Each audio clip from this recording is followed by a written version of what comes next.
Radiofrequency ablation, an alternative treatment for chronic pain, by Victoria Holland. Radiofrequency ablation is a relatively new procedure that is under development. It began in the 1950s, but was used for cardiac ablation therapies. In 1975, continuous radiofrequency ablation was used for the treatment of cervical and lumbar faucet disease. However, in 1995, pulsed radiofrequencies emerged from an Australian conference, and although Cosman, the same scientist that developed continuous radiofrequency, him and his associates later studied pulsed radiofrequency as a safer method to continuous and conducted their first study in 1996. The first report of clinical effects of pulsed radiofrequency on dorsal root ganglia in 1998 was then released. Since then, many studies are being conducted, but due to the small sample size and the procedures, new development and studies are limited.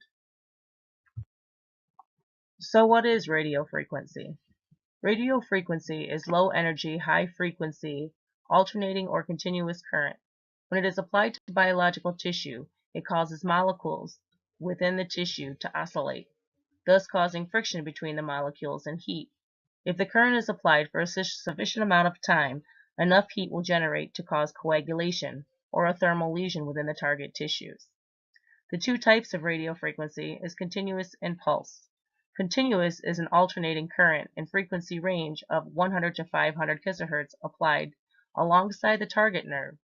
Using radiographic views and continuous heat produces lesions. Size of the lesioning depends on the electrode tip. Frequency rays range from 1 to 1.5 times the size of the electrodes used. Frequency is then produced transversely along the electrode. Lesions create a block for conduction of nociceptive signals. Pulsed radiofrequency is alternating current pulses of 50 kHz without producing significant heating. The pauses in the current allow for heat dissipation and less neurocoagulation of the surrounding tissues. The current flows distally along the electrode placement, perpendicular to the target site, decreasing procedure and healing times.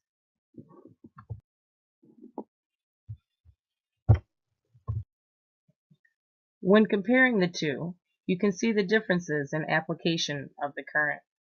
Continuous is for 90 seconds, and pulse radiofrequency is an intermediate burst of 20 milliseconds for a maximum period of 480 milliseconds. The needle placement and making precision more accurate and less surrounding tissue damage, the temperature difference is also cut in half, making it so much safer for the current to go to smaller areas like peripheral nerves. These differences make pulsed radiofrequency less damaging, and currently no side effects have been reported. The only downside is the duration of the effects of the procedure.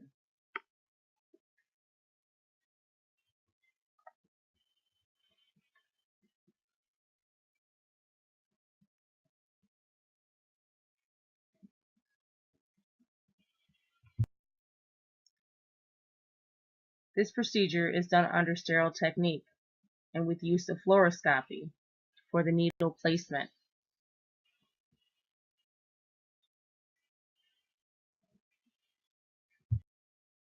The nurse then assists the patient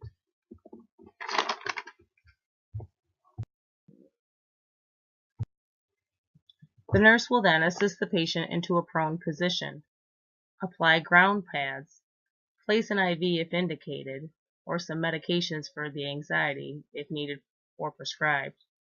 Lidocaine is prepared for the doctor for the injection areas, proper positioning for comfort, and also don't forget to encourage your patient to relax for the needle placement. The doctor then injects the localized area or the injection sites where the needles will be placed. With use of fluoroscopy, the needles are then placed into the spine down to the faucet or the injection site or radiofrequency area target used. Low electrical currents are then used to differentiate the difference between motor and sensory nerves. Once it's known sensory nerves is where the needle tip is placed, lidocaine is then used to numb the area prior to current application. Current then is applied to the needles, and depending on if it's continuous or pulsed radiofrequency, the extent of the current and sedation methods used.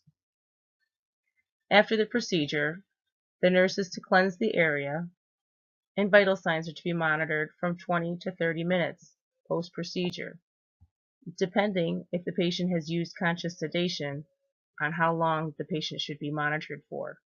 Once the patient reaches pre-procedure state, the patient can then be discharged.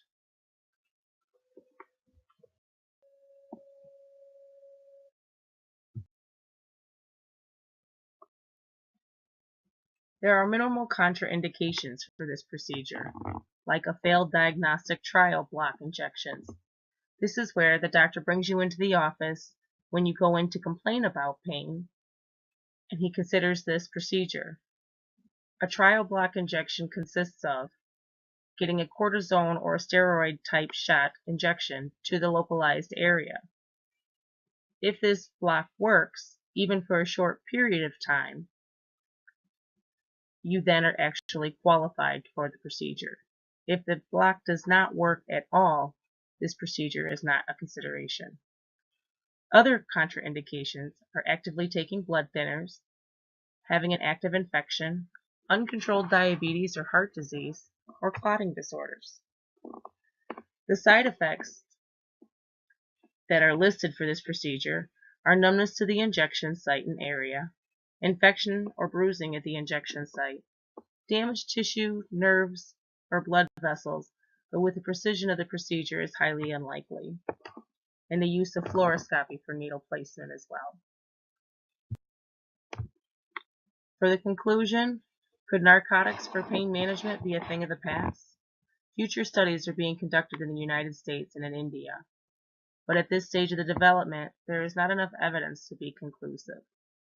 The procedure is cost-effective when compared to long-term therapy, pain management, narcotic use, and possible substance abuse. If not loss of work, disability, and patients not having a quality of life. There are minimal side effects for this procedure. As a former patient of this procedure, I think this is in the new development of our future pain management. This particular procedure is what put me back to work after being disabled with bilateral sciatica for 2 years. I was unsure if I was ever going to work again. I became clinically depressed.